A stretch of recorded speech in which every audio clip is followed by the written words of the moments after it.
Magandang araw mga kaibigan. Bigyan ko kayo ng update tungkol sa ongoing na Blue Ribbon Committee hearing sa Senado. Ito post ni Kipi Chu. Umamin ang DPWH na ilan sa flood control projects ay ghost projects. Ito, isinare niya ang post ng balita 4 minutes ago. Inamin ni DPWH Secretary Manuel Bunuan na ang flood control projects na ipinagkaloob sa Wawao Builders Incorporated na may kontratang nagkakahalagang 5.9 million ay ghost projects. Okay. Specifically sa probinsya ng Bulacan. Nung nagtanong si Senator Jingoy Estrada, sabi ni Senator Jingoy, ang aking opisina nakatanggap ng report na sa bayan ng tatlong bayan yun, Kalumpit, Hagunoy, kalimutan ko yung isa, na itong Wawao Builders ay mga ghost ang mga projects niya doon. Do you confirm? Very honest naman ang secretary na yes, merong ghost projects. At sinabi ng secretary na pinapaimbestigahan niya na at nag-promise ang secretary na 1 week from now matatapos na ang investigasyon. So ghost, hindi talaga pinatupad, nabayaran na. So kinastigo ni Senator Marcoleta ang COA. Bakit nakakalasot ang mga ganong projects na bago bayaran dapat magkaroon ng tawag to, quality inspection o titignan mo na yung kwalidad. So, dahil nakakalusot nga, may sabuatan ng DPWH, contractor, sino mag-audit ba.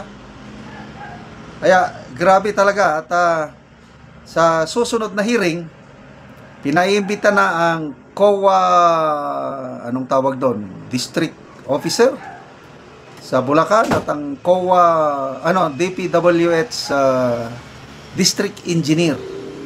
Kailangan nilang mag-attend sa next hearing kasi nga natukoy na diyan sa tatlong bayan ng Bulacan na yan mga ghost projects pala itong Wawao Builders Incorporated. So nung nagtanong si Senator Villanueva, talagang pinakita niya yung as early as 2023, 2024. Grabe na yung mga pagbaha sa mga munisipalidad na yan. Hanggang ngayon, wala pa ring alibyo, wala pa ring nangyari. Kaya, ito na. Nabubuking na sila at salamat at naumpisa na itong investigasyon. Okay, pakinggan natin ito si Senator Rapi Tulfo nagtatanong. Kasi sir, sabi for now, kaya kami nag-uusap-usap dito, sa DPWH mo na makikita ang pinakamayaman na opisyal sa ating bayan. The Department of Public Works. Senator Erwin pala. Stops ngayon Department of Public Works and Highways na dahil billion po pinag-uusapan. But anyway, thank you po, Mr. Chair. I yield the floor. Second round nilang po ulit. Sandali lang po ito, bago kong makalimutan. Madam Secretary of the DBM, will you be able to submit to this committee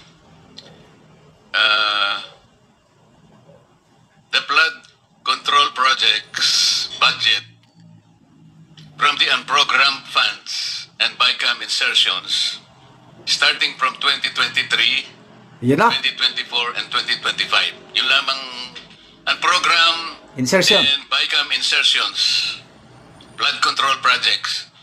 Kasi po, kaya gusto naming emphasize ito, mas malaki po yung kinikita ng politiko dito program and insertions. Bigyan ko na po kayo ng example. Yung politiko, sabi po sa report, initial report, pagka ganito yung tipo ng project, 30% siya. Yung bidding back and losing bidders, inaayos po yan that's 5%. Project implementation, nandiyan na yung DE, at saka yung kakutsaba, quality control, 5%. DE and others 5%, quality control 2%. Merong Madam Kowa, oh, this is an open secret. Regional directors and USEC through the DE, 4%. Contractors tax, 7%. Contractors profit, 15%. Saka yung royalty. Ito po yung panghiram-hiram ng mga lisensya. 5%. Grabe. Alam mo total, Madam Secretary, 74%. Ang nawawala. Ang natitira po sa project, 26% na lang.